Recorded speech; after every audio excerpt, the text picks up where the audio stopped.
What's up, boys? I'm about to break down my story right now. I'm in the barn with my man, Conrad Parker. He's a savage. He wrestles at Ithaca.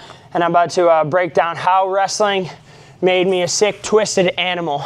So real quick, running it back, I wrestled my whole life when I was little. Middle school, I was okay. High school, I was average.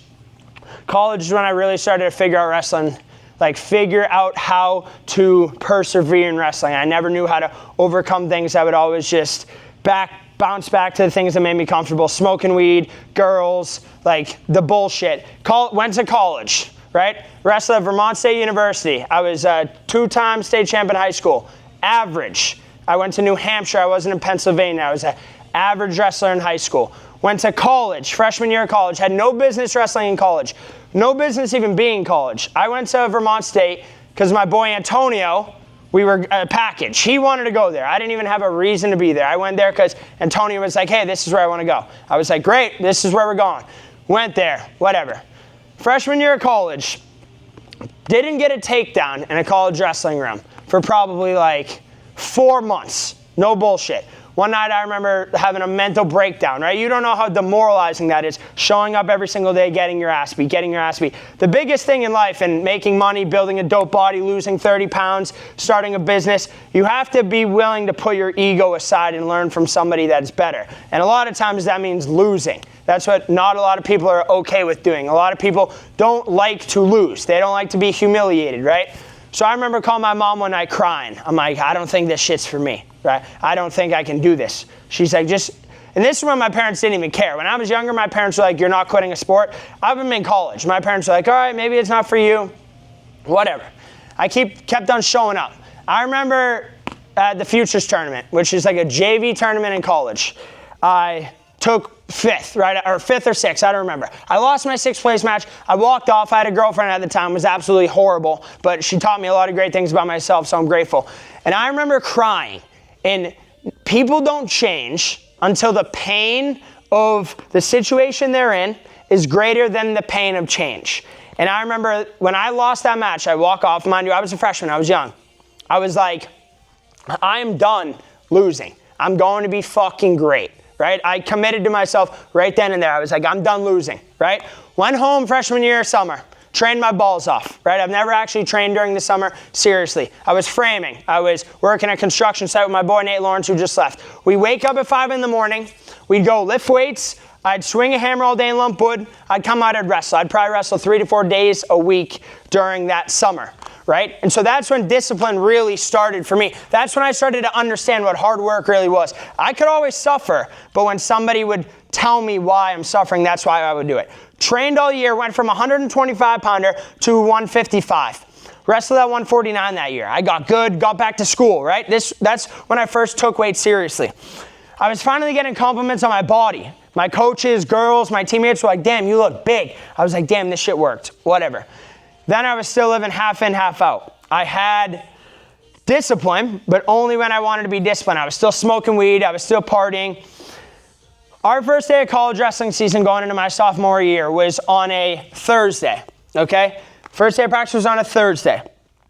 For some reason, we had Friday, Saturday, Sunday off. Friday, we were like, hey, it's our last night of drinking. We go do a dry season in college wrestling, completely sober, or we're supposed to be anyway. No drinking. Sure, kids are still smoking, but no drinking. And my dumbass convinced everyone, hey, let's go out. We're getting Friday beers this last time of the year. Whatever. I get all fucked up, drinking. I jump on a skateboard to go get laid. This is a true story. Bombing down a hill, launch up a skateboard, slam into somebody's car, shatter my collarbone. I'm all fucked up. This is literally the first day of wrestling season. People are going to see this video, Conrad, be like, I lied to people on how that happened for years. That's what actually happened. Fuck myself all up. Whatever, I'm out for the season. That was when everything changed for me because I always had a foot in, foot out. I would want to party, I want to smoke, but I wanted to be an All-American. And you can have whatever you want in the world, but you can't have everything, okay? So, broke my collarbone. When I broke my collarbone, got surgery, called my coach. Coach could have bailed me out of jail. Everyone was like, you get in trouble, you call coach, you call coach, you call coach. Called him, whatever, I'm out for the season. He made me watch every single practice. We had 6 a.m. practice. I had to watch it every single day. I had to be there. I didn't have to travel with a team, so I could still be a degenerate every weekend, but I had to go to 6 a.m. practice. So whatever. The whole season goes by. I'm rehabbing my shoulder.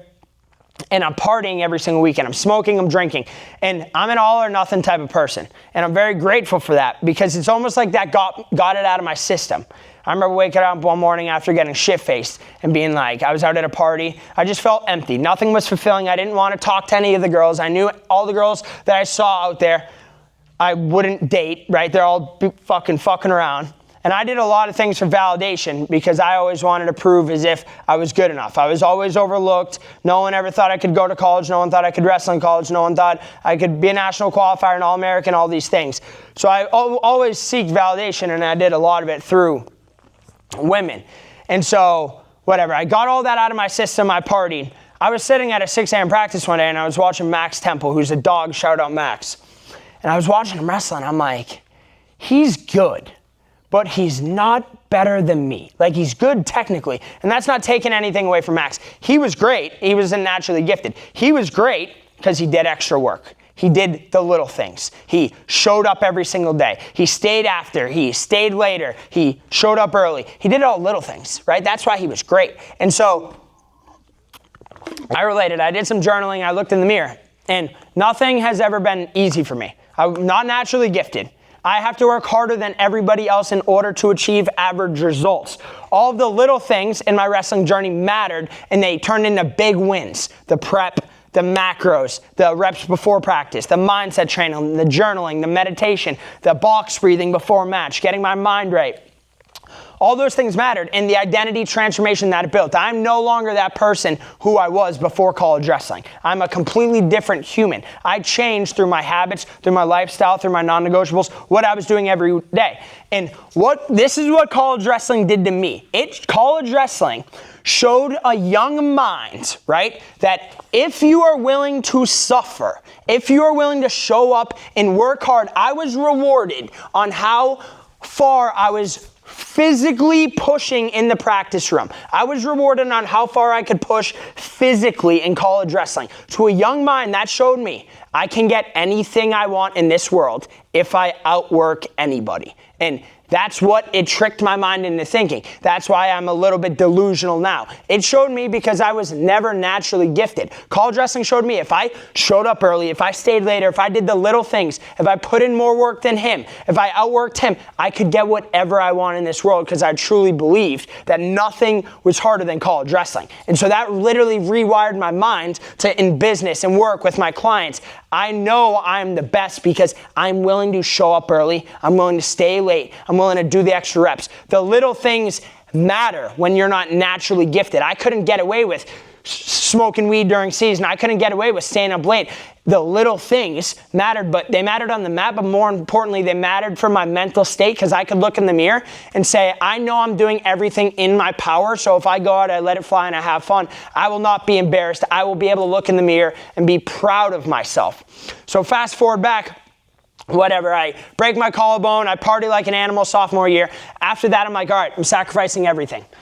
I met up with a person, Hayden Brown, going into my junior year of college. Now, he was a two-time All-American. He was from Exeter, New Hampshire. I'm from Danville, New Hampshire, so I'm like, let's train. I met up with him, right? And so I was like, yo, how are you a national champ? Let's train. He's like, let's go. So the year before, I went from swinging a hammer, working, lifting every day, wrestling 3 times a week, which is more than I did the year before, right? So I went from that to living with Hayden all summer long. We'd wake up, we'd lift, we trained. We trained every single day going into my senior year of college wrestling. Every single day we wrestled, 7 days a week. There were days where we'd work out 4 times a day, wake up the next day, say we're gonna get a rest day. And he'd be like, get your shoes. I'd be like, what do you mean? We're taking rest day. He'd be like, you're not going to be a national champ then. You don't got what it takes. And he'd smirk and he'd walk out. I'd be like, this piece of shit. So I'd go get my shoes. I'm not going to let him outwork me. He's a national champ. In my mind, that showed me whatever habits he I have to embody. Because he's already a national champ. If I want to do that, there's nothing different between me and him. He may be a little more gifted at wrestling. He may be a little better. But if I develop his habits and his mindset, I can be just as good as him. I hung out with someone who was better than me. He kicked the shit out of me every single day. For 3-4 months straight, every single day. We'd be fist fighting. I'd be crying. No bullshit. He beat the shit out of me. So that forced me to put my ego aside and just surrender and be like, okay, let's get better. We're focusing on 1% every single day, right? Fast forward, I placed in the regional tournament that year. Have a good wrestling season. My parents didn't know how invested I was in wrestling then. I took 6th my junior year of college in the region, right? Regional place winner. Some people would say that's a big deal. I did it, finally, putting in like my full effort. So I was not satisfied. First day of the regional tournament, my junior year, I wrestled Kobe Frost, was a rival, right? I hope he watches this video someday when I make it. He was a rival, total respect to him. He was a dog item, first round of the tournament, whatever, right? I'm talking about mental game. I beat him. He battles back, wins 10 matches in the row over a 3-day tournament, goes to the national tournament. What that does to my mind, I am good enough to go to the national tournament. I just beat this kid. I'm better than this kid who was better than me on this day. He went to the national tournament. I can do this, right? It showed my mind again. Hard work, you can get whatever you want. That Christmas, I'll never forget this, going to my grandparents. We're in the back of the car, and one of my boys got a plane ticket, which means you take top 3 in the region, you get a plane ticket to go to the national tournament, right? Seems so far out of reach for me. I'm in the back of my dad's car, and I'm like, I wasn't talking down, but I was like, yeah, Mitchell got a plane ticket. It's not that hard to get a plane ticket. I'm going to get a plane ticket. And my dad, no bullshit. He would deny this if I said this, but I'll never forget it. He was like, he laughed. And he's like, yeah, right, you're never going to get a plane ticket. No bullshit. So I just literally just muffered, and that just broke my heart. Legitimately, to hear him say that he didn't even believe in me. And I don't know if he was doing it for motivation, but he meant that shit, right? My mom was there. My mom didn't say anything, but my dad meant that. So I was like, that fucking hurt me more than anything to hear my dad didn't even believe in me. So in my head, I was like, fuck you. I'm going to do this to prove you wrong. A ton of things in my college wrestling career was to prove people wrong. My family wrong, my teammates wrong, my old coaches wrong, the girls wrong, all the people that didn't believe me. I was like, I'm going to prove you motherfuckers wrong, right? There were so many. I went to a prestigious wrestling high school. So many kids did it, right? But they'd go to college and they would all fall off. I had people that, oh yeah, you're going to go to college, place in the regional tournament, whatever. I was like, no, we're going to do this shit. So now I'm like, I'm doing this to prove him wrong. Whatever, fast forward that year, 6th in the region junior year. Going to senior year, 6th in the region again. I'm like, fuck this. I remember I walk off the mat, my college wrestling coach, Joe Duca, so much love. He was like, how bad do you want to be an All-American? And I'm like, I want to be an All-American as bad as I want to breathe. He's like, do you really? I'm like, yeah. What are you willing to sacrifice? I'm like, what do you mean? Everything, right? This is after a loss. I'm crying in the back of the tunnel. I'm depressed. And people don't understand, right? To be able to show your emotions, it takes a lot, right? But to also like put everything you have into something and still not see the results you want, it does this thing to your mind where it instills in you that you are not good enough. You will never be good enough no matter how hard you try. Right? Some people break, other people makes them. To me, that made me, right? I would lose sleep. I'm not good enough. I have to do more. I have to do more. And I still work with that. I'm not sure if it's a blessing or a curse, but right now it's a big blessing in my life with business, with my online clients, right? So I'm like, fuck, I just did everything and I'm still not good enough. He's like, how bad do you want? I'm like, bad. You want to sacrifice your summer? Yeah. Great. He's like, call me in 2 weeks. If you still believe this, okay? Call him in 2 weeks. He's like, hey, my sister lives in New Jersey. You're going to move away from your family this summer. You're going to give up all your family vacations. You're going to go live with them in New Jersey. 2 police officers. You're going to go stay in their basement. They live right next to Rutgers University. I didn't even have an in there. If you can sneak in there and you can train every day, you're going to be training with some of the guys on the Olympic team. You're going to be an All-American. You're going to be with some of the best guys in the world. Awesome. At first, I was like, fuck, this is real. I got to give up partying. I got to give up the girls I've been hanging out with, smoking, drinking. I'm living with 2 cops. I got to be locked in. I've never actually gave up everything like that. My parents went on family vacations. They left me. I was in New Jersey. I was a bar back. I was a shitty-ass bartender. I was a shitty-ass server. I did it to get a few $100 in my pocket. I did it at night so I wouldn't party. During the day, I'd train. I'd wake up. I'd go to Rutgers. I'd sneak in their room. Who are you? Where are you from? I wrestled at Vermont State University. My coach said I could come here. I kind of stayed away from their head coach. I didn't want him questioning me. I would just get in. Wrestle with some of the best guys in the world. Be a good drill partner for them. They'd kick the shit out of me. Whatever. Every single day that summer, I'd wake up, train at Rutgers. I'd come back, lift weights. I'd come home, eat. I'd go to another wrestling club, wrestle with Southern Wrestling in New Jersey, one of the best high school teams in the country, because they had high school kids that were going to Division I that would give me a match. I'd come home, I'd bartend. I trained 3 times a day that whole entire summer. I sacrificed everything. I lived in 2 cops' basements because I wanted to win as badly as I wanted to breathe, and it was the best decision I've ever made to do it, right? So I'm doing these things. I'm just head down. I'm working. I'm grinding. I'm building my inner confidence, right? I don't realize how good I'm getting. I do this all summer long. Now I'm obsessed with the grind. I've never been fully sober for a summer. Not that I had a drug or alcohol problem, but I never sacrificed everything. I knew I was good enough to become an All-American. I knew I was good enough. I knew I did everything, right? I haven't missed a day of wrestling in over 365 days. I went a year. Christmas, me and this kid would be in here wrestling. Thanksgiving, in here wrestling. No bullshit. Did not take a fucking day off. So built up my confidence, whatever. Senior year, going to college, or 5th year, I did 5 years in college. Graduated with a degree in BS Exercise Science with a minor in business and nutrition. Went in, 5 years of college, I was like, this is my year. I sacrificed everything. I moved out of my college town by myself because I couldn't keep away from women. I was a whore. I was having all these girls over. In my head, it was like, if I'm not drinking, smoking, or partying, I can have sex a few times a week. But the point was, it would make me soft. It was a distraction. I'm trying to wheel girls. I'm worried about what girls were thinking of me. I wanted to win tournaments so they would post my fucking picture on the Castleton Wrestling Instagram so I'd get more pussy. This is real shit, right? My driving was, I want everyone to know that I can do this. I am worthy. The only thing that was worthy, my parents wouldn't tell me they're proud. The only thing that made me worthy was having my coaches be like, I'm proud of you. My teammates, people looking up to me. It made me feel good because discipline equals that validation that I wanted. Sacrifice equaled that validation that I wanted. I never got the sacrifice. I never got the respect I wanted on my name until I started winning. That's why I got obsessive with being perfect, with winning, with doing extra reps, with showing up. In my head, it was like, it doesn't matter, you're not naturally gifted, right? You're going to show up, you're going to work harder, you're going to stay late. Like I said, it tricked my mind into thinking you can get everything if you are willing to suffer. If you can push your body through the limits, if you can go the extra mile, if you can stay after, if you can wake up earlier, if you can do the extra sprint, if you can go harder, if you can unload everything in a practice, you will be better. You will get that respect. You will win national titles. I did everything for validation. I wanted people to respect me because everybody always overlooked me, and it killed me on the inside. Whatever. Last year of college, I'm a dog. I'm wrestling the best I ever wrestled. Still have a little mindset thing. Mind you, 125, freshman year of college, I was 125 pounds, 4th string. Back up, the 4th string 125 pounder. 2 years later, 149 starter. Year after, 149 starter.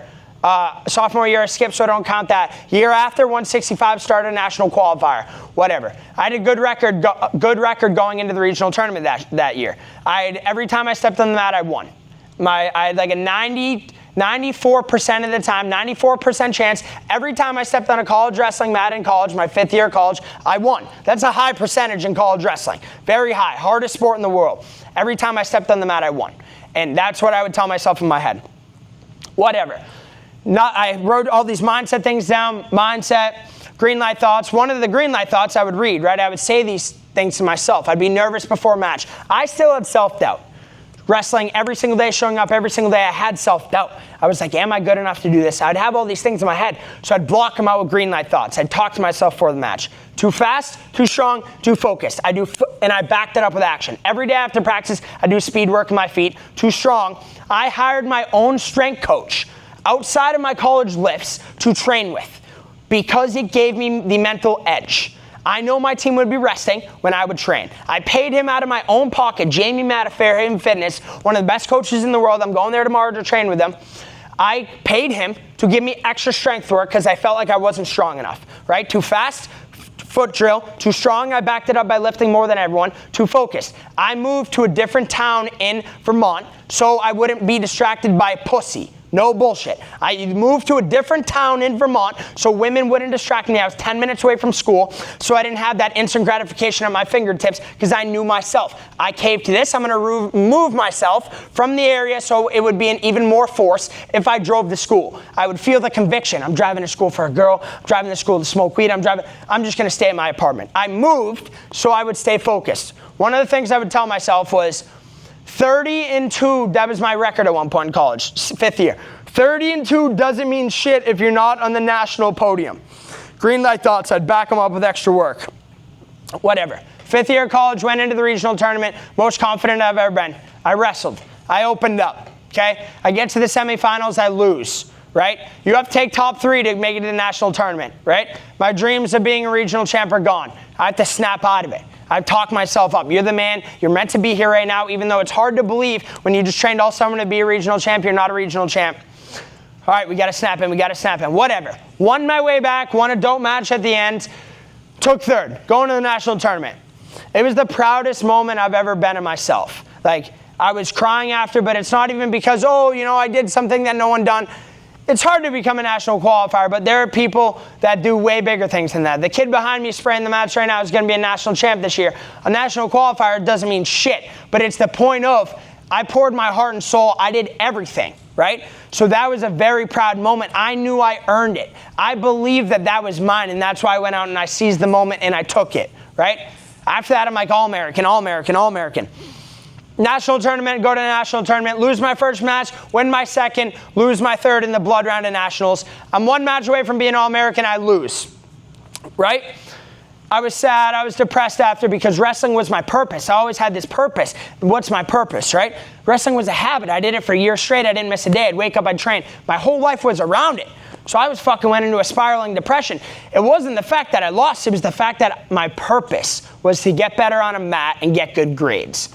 When your purpose is gone, you lose yourself. That's what happens to a lot of people after high school sports, after college sports, after being in college. Some people's purpose in college was to get fucked up every weekend. My purpose was to suffer. That's what I would use to, what's my brain would thought. I would feel proud of myself when I would win a big match because I was exhausted. I pushed myself to the limits, and pushing myself to the limits tricked my mind into thinking, you are worthy enough. This, you drain yourself, you can't go more. It's a good job. With my schoolwork, I became extremely competitive. If I can beat you, if I can get a better grade, if I can study longer than you, if I can beat you in a sprint, that's what I would reward myself with, suffering, right? It destroyed, like I'm a little fucked up in my head, obviously. It did something to my mind where it was like, you can get anything you want if you're willing to do more than everybody else. That's something I live by, right? Took me a while to find my purpose. I did a lot of reflecting, meditation, right? A lot of people skip these steps, but a lot of people are so busy being busy. They don't take a minute to figure out what they actually want. They don't look in the mirror to journal, to reflect. What do I want? Why does he want to be a national champ? Why did I want to be a national? I wanted to do it for respect. Honestly, I didn't even want to do it for myself. I wanted to prove my fucking dad wrong. I wanted to prove my family wrong. I wanted people to be proud of me because I never felt proud of myself until college wrestling, right? Until I pushed myself to those limits, people were proud of me. It made me feel proud of myself because I know I sacrificed everything in order to achieve the outcomes. Took a few months to find my purpose, which was coaching, right? Was coaching people at the gym, didn't really like it. Wrestling gave me this high, gave me this fulfillment. After a big win, you earned it, right? You can't point a finger and be like, oh, if you lose, it's the best sport in the world. If you lose, you can't point the finger. You have to nut up and be like, I lost because I did this wrong and I have to get better, right? You become extremely obsessive, extremely hard on yourself, right? At the gym, I was coaching this girl, little girl. She was trying to test out for a ski team. I went to college in Vermont. She had to hit this box jump. She didn't think she could do it, whatever. I coached her through it, put her on a program. 4 weeks later, she hit the box jump.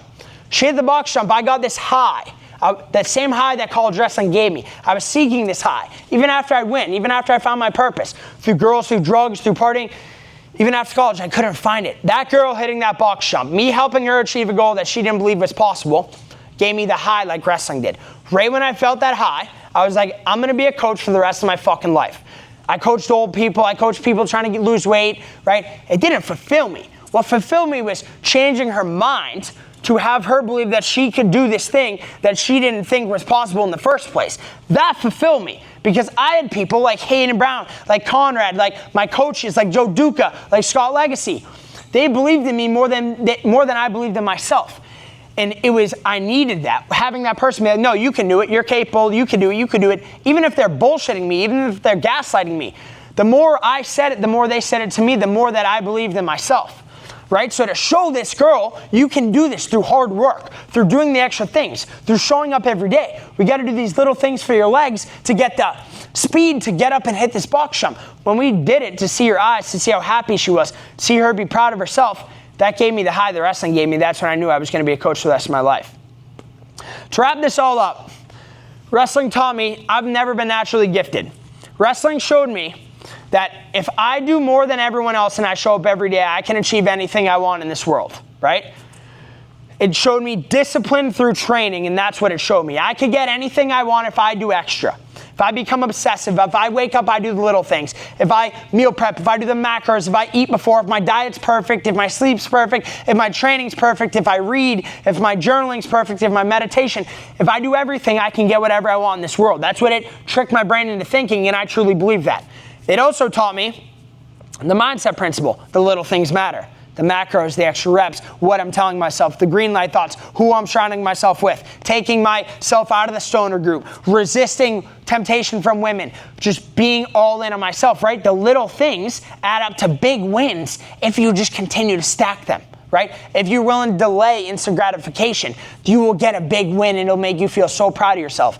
And then lastly, identity transformation. You have to burn your new self in order to fully see the bigger picture. You can't be half in, half out. You have to burn your old self in order to fully adapt and live in your new self, in your old body. And it's not about being a monk. It's not about living perfect. It's not about not drinking. It's not about not smoking. It's not about being celibate, right? It's not about just surrendering everything to the Lord. I've been getting very into the Lord lately, and I'm grateful for it, but that's not what it's about.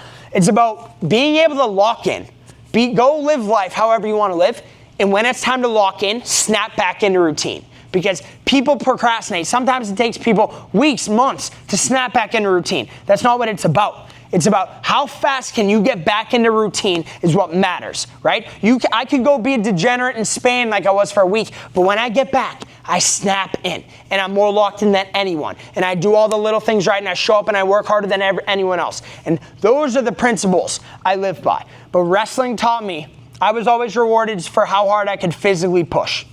It showed me I can get anything I want if I'm willing to suffer and do more than everyone else. If I'm willing to do the little things. All the little things add up into a big win. And it taught me it's not about being a monk. It's about how fast you can snap back into routine. I use those principles. That's how I coach every single one of my clients to lose weight, to gain 20 pounds of muscle, to lose 40 pounds of fat, to create non-negotiables using the 5-4-5 method, 4-step morning routine, 5 big goals, 3 to 4 daily needle moving tasks you do every day, action steps that get you closer to your goals, right? People can goal set, but if you don't have the actionable steps, you're never gonna get there. I did these things in college. I lived it for 5 years, and that's why it gives me the authority to coach it. That's why I have the best clients. That's why I'm one of the best coaches in the world, because these college wrestling principles that made me sick in my head, I apply them with every single one of my clients. That's why all my clients win. I hope you guys enjoyed. I just wanted to show you why I'm all twisted up in the head and why I have this belief in all my clients. I believe in them more than they believe in themselves, but that's what you need in a coach. You need someone who believes in you a little more, to push you to do a little more, because the outcome is something that you could not even imagine. If you would have told me even a year ago I'd be sitting here making a story on my wrestling on YouTube. A year ago I was scared to post on Instagram. A year ago I had a bunch of clients, but I didn't know how to market it. I didn't know how to show people my struggles. I wasn't emotionally intelligent to break it down enough, right? You have no idea what you're truly capable of until you start putting yourself first. Using the 5-4-5, 5 long-term goals, 4-step morning routine, 3 to 5 daily needle moving tasks. You've never been held to a standard of excellence. And the second you're held to a real standard, like you were in college sports, like you were in business, like you were when you were little, that's when you can reach your true potential. I'm still trying to tap into mine. I hope you guys enjoyed. Go check on my Instagram to see what's possible, and book a call below if you want to figure out how we can apply these principles into your daily life. I hope you guys enjoyed the real raw talk. I'll catch you on the flip. Peace.